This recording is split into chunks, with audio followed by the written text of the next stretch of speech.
Maganda rin mga bossing. So sa naghahanap dyan ng murang Toyota Vios o sedan, automatic transmission mga bossing, eto, joker na to mga boss ha. Ito po is 2020 na XLE. Yan, automatic transmission na Vios na ginawa nilang G variant yung datingan. So yung kanyang side skirt or eto yung running board, so naglagay sila dyan. Kasi yung stock mga boss wala po yan. Then naglagay din sila ng ducktail. And same time mga boss, in-upgrade na rin to bago pinahatak. So galing kasi ito ng bangko. So R80 na yung mags nito mga bossing. Ano po? So sa mga interesado dito, original mileage nito mga boss is 41,000 km mga bossing. Yan. So ito kulay blue yung ating unit. Ang ganda ng kulay mga boss. Oh. Okay, so ito mga bossing, presyo nila dito is 520. Sa atin naman mga boss, binigay lang to ng 480. Then additional discount na lang upon viewing. So upon checking nyo, i-declare naman natin kung anong merong issue dito. Then upon checking, so final viewing pala o actual viewing, so pwede kayong request pa ng additional discount para basta cash transaction mga boss. Ano? So sa mga interesado, ito na po. Coding na ito is Tuesday. So may garnish yan, simula headlight, door handle, tsaka sa kanyang taillight mga boss. So CVT unit na nga pala to na naka-dual BBTI. So matipid na to sa fuel consumption. So first issue mga bossing, etong headlight niya may gasgas ng bahagya mga boss. Oh. Pakita lang natin. So sa kabilang side naman wala. And same time, ito parang may retouch na to mga bossing. Pero sinilip ko sa loob walang yupe. So I think lang yan, mababaw lang mga bossing. Kasi kung malaki yan, possible basag din yung kanyang headlight. Then pag light niya wala naman tama yan mga bossing. And malinaw din yung kanyang mga lens. Yan. So ito nga mga boss is R18 na. Naka R18 yung kanyang mags. Yan. Then makapal gulong, 90% tread life pa mga bossing ha. Then may rim visor, bitin lang no. So baka sa na to natanggal. Check natin kung nandito sa likuran. Kasi baka sa warehouse na ng bangko natanggal eh. Okay, so yun ang kulang. Yung kabilang side na rim visor. Pero mura lang naman ang set na rim visor, no? Then eto yung ducktail natin na tinatawag. Yan, ducktail. So kapag kasi yung kulay green natin kasi na Vios, so 650 pa yan, 2024 model. So mas makakamura ka. Yun nga lang, madalang yung ganitong unit mga boss, no? Yung 2020, 2019. Yan, so ito yung first version ng XLE. Okay, kasi unang labas na ito mga E-variant pa eh, mga hindi pa naka-mags, no? So ito naman XLE, ganun na yung mags niyan, pa 2023, 2024 na rin mga boss. So silipin lang natin, baka nandito yung ducktail niya. Yan. Then silipin na rin natin kung may spare tire. Ayun, ito tama mga boss. Oh. Yan yung kanyang ducktail mga boss. Ducktail. Rim visor, sorry. Yan yung kanyang rim visor. Nagamit na yung kanyang spare tire. Pero by the meantime lang mga boss, hindi siya kalbo eh, no? So siguro panandali lang ginamit. Then eto, seat cover po ito. Yan yung jack, yun yung tie wrench mga boss, no? Yan. So for those interested, eto. Sa likuran naman, eto may konti, no? May kapiraso. Yan. Okay, sa taillight wala namang basag mga bossing. Eto, umaandar na to mga boss ha. Then naka sharp antenna na rin yan. So, ang gagawin lang doon mga bossing, sa natanggal na yon, iti 3M lang yon, double adhesive, no? Yan, para dumikit uli. Leather ang interior nito mga boss. Yan, naka-leather yan. Hindi pa to nahihimas mga bossing eh. Hindi pa to nalilinis, so lilinisin pa lang. Pero I think bagong pahatak lang kasi malinis pang unit mga boss. Oh. And same time, yung kanyang ceiling, so kulay gray yung ating ceiling mga boss. Ano pa? Yan, then automatic transmission, naka-Tiptronic, CVT. Yan, so silipin natin syempre engine bay. Para nang sa gano'n naman is magkaroon ng idea ang ating mga viewers, no? Yan. Ito kabilang side. Kulay blue to mga boss. Madalang din yung ganitong kulay. Ang marami kasing kulay, yung bagong kulay eh. Yung ganyan. Pero sa blue, madalang to mga boss.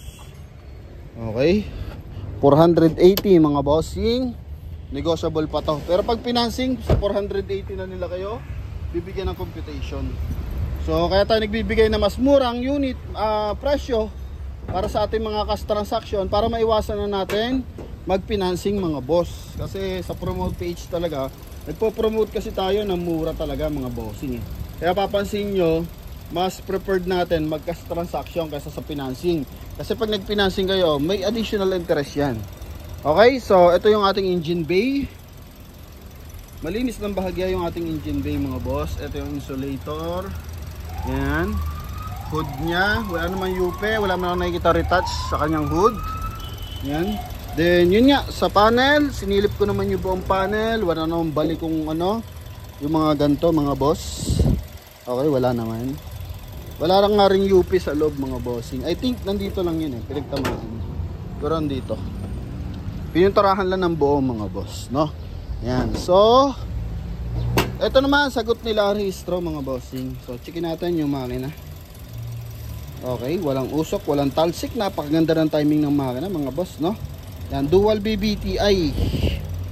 Then fuse box mataas. Okay, so yan, sa mga interesado mga bossing, highly recommended pa to. Toyota Vios na to mga bossing. 2020 year model. Oh, 2020 year model yan mga boss.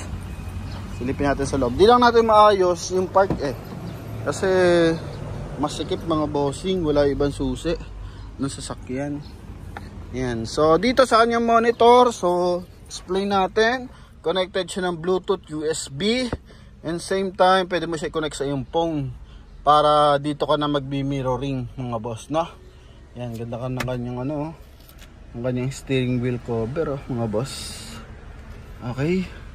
Busina, ay naka-upgrade na rin yung kanyang busina mga bossing. Busina na ng ano na yan mga bossing. Naka-bush. Oh, ha? Yan. So ito mga boss, open na to. O ready na for viewing to. Ito may mahaba. Mahaba pero mababaw lang naman. Pag ito binapping mga bossing, magiging makinis pa to. Oh, hindi pa nababapping po yan So although na detail na yung engine bay and dalinis na ng bahagyan loob, pero hindi pa siya nahihimas, hindi pa siya nababapping mga boss, no? Yan, para sa mga buyer natin interesado, eto. Nag-iisa lang to mga bossing, madalang kasi. Oh. Meron naman nag-o-offer sa atin i-vlog, kaso yung presyo sobrang tataas mga boss, no? Ito 480, so possible siguro makuha niya to 460 or siguro try nyo pa rin kung mapapababa nyo ng ano 450 mga boss, try nyo lang. Okay, pero hindi naman tayo nag-ano mga boss, no? Hindi naman tayo nagbibigay na sure na. Pero eto mga bossing, nakaset up na yung unit, pwede na yung presyo na yan, no? Kasi pag BIOS, mahal po talaga yan mga bossing, ha? Yan, so eto is 2023, 650 pa. Yung 2024 parang 690 pa mga bossing. O 2023 690 pala. Oh. Wala pa silang 2024 dito. Okay, pero sa iba naman, meron tayong pinagbablagan na iba-iba ang presyo kasi depende sa buy and sell mga bossing. Kaya tayo pinipili natin. So sa atin may nagpapablog na ito 550 pa mga boss, no? So ito mga bossing 480. Pwede nyo na itong makuha mga boss. Yan, sagot na nila dyan yung transfer of ownership. Pwede tumawad ng konti. So sa mga FW, pwede nyo padalan to ng mekaniko mga boss. Kahit dalawang mekaniko, walang problema. Marunong sa sasakyan, walang problema yan mga bossing. Open po sa atin yan, okay? Yan, so sa mga interesado, tawag lagad sa ating contact number nasa screen. Connected ng Barber and WhatsApp. Yan, so thank you sa ating mga followers and subscriber. So hoping sooning pala makakabawi rin tayo sa inyo mga boss, no? Inaano lang natin, inaayos lang natin yung GCash. Mamimigay din tayo ng GCash mga bossing para sa ating mga mahal na viewers and subscriber mga boss. Sa ating mga namimiling unit mga bossing, sa ating mga buyer, so nakakapagbigay na tayo ng mga cap mga bossing ng Promote PH. So yun, so may na anuhan tayo na maganda yung cap mga bossing, then mura natin nakukuha sa ating followers din mga boss, no? So yun lamang mga bossing, thank you very much, God bless, bye bye.